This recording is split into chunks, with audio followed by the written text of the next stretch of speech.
Hello दोस्तों, मैं आप लोगों को एक स्टोरी सुना रहा हूँ। और ये स्टोरी जो है वो क्लास 6 की मोरल वैल्यू के बुक में है।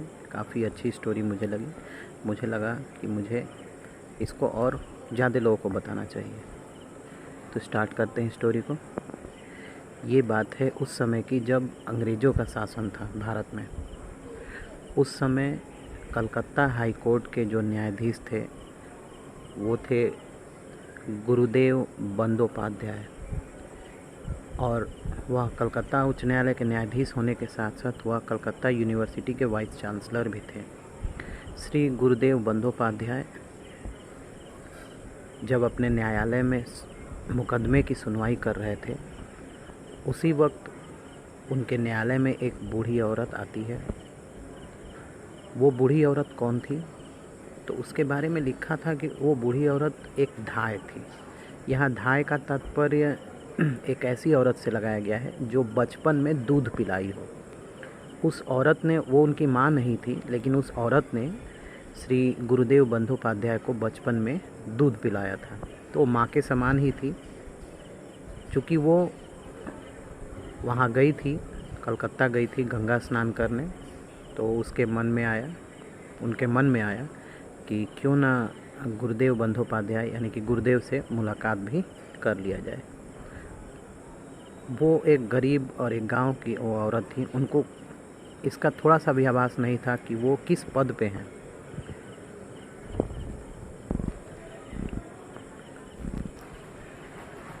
जब गुरुदेव बंदोपाध्याय कोर्ट में सुनवाई कर रहे थे, उसी वक्त दरवाजे पे वो औरत आती है, गेट पे वो औरत आती है। तो जो उसका गेटकीपर था, जो दरबान था, जो सिक्योरिटी देख रहा था कोर्ट को, वो उनको अंदर आने ही नहीं दे रहा था। वो बार बार उनसे कह रही थी कि भाई, मैं गुरुदेव से मिलना चाहती हूँ। इन दोनों की जब बातें चल ही रही थी, उसी वक्त गुरुदेव की नज़र गेट पे पड़ती है कि जो चौकीदार है वो एक बूढ़ी औरत से बात कर रहा है और शायद वो बूढ़ी औरत अंदर आना चाहती है और वो उनको अंदर नहीं आने दे रहा है। वो अपने चेयर से खड़े हो जाते हैं और दरवाजे के पास जाते हैं।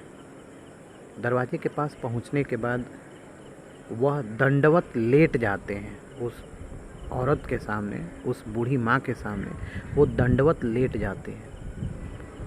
अभी भी ये कल्चर कहीं कहीं पे है। दंडवत प्रणाम का मतलब होता है लेट करके, ज़मीन पर लेट करके दोनों हाथ आगे करके प्रणाम करना।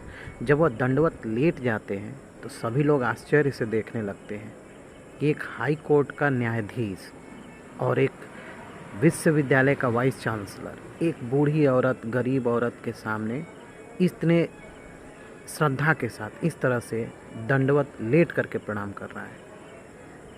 फिर वह लोगों को उस बूढ़ी औरत का परिचय कराते हैं कि ये हमारी माता हैं, इन्होंने बचपन में मेरा पालन पोषण किया था। दोस्तों, आप यकीन नहीं करेंगे, ये छोटी सी स्टोरी तो बहुत छोटी है, लेकिन इससे क्या मिलता है? इससे यह सीखने को मिलता है, लोग यही सोच रहे थे वहाँ पे उस कोर्ट में, कि एक ऐसा इंसान जो एक धाय की इतनी सेवा कर रहा है, इतना सम्मान दे रहा है, एक ऐसी औरत को जो उनकी माँ भी नहीं है, माँ के समान है, तो वो अपने माँ की कितनी सेवा करते होंगे। यही सोच करके लोग भावुक हो जाते हैं और उस बूढ़ी माँ की आँख में भी आंसू रहता है और इनकी आँख में भी आंसू रहता है। दोस्तों, बड़े वो लोग नहीं कहलाते हैं जो बड़े पोस्ट पे पहुंच जाते हैं, अच्छे अच्छे जगह पे पहुंच जाते हैं। बड़े वो लोग होते हैं जो जैसे भी हों अपने माँ बाप की सेवा करते हैं। जो माँ बाप अपनी ज़िंदगी लगा देता है अपने बच्चों को सब कुछ देने में, वो जैसे भी दे, 1 रुपया कमाता है तब भी खिलाता है। उस माँ बाप को जब बच्चे बड़े हो जाते हैं तो फिर कंपैरिजन करने लगते हैं कि जब ये लोग नहीं कर रहे हैं तो हम क्यों करें। भगवान किसी को भी इस तरह से ना करें। अगर आपकी माँ बाप हैं तो आप उनकी सेवा करें, जितने दिन भी हैं आप उनकी ज़रूर सेवा करें। क्योंकि आपकी उम्र तो अभी ज़्यादा है,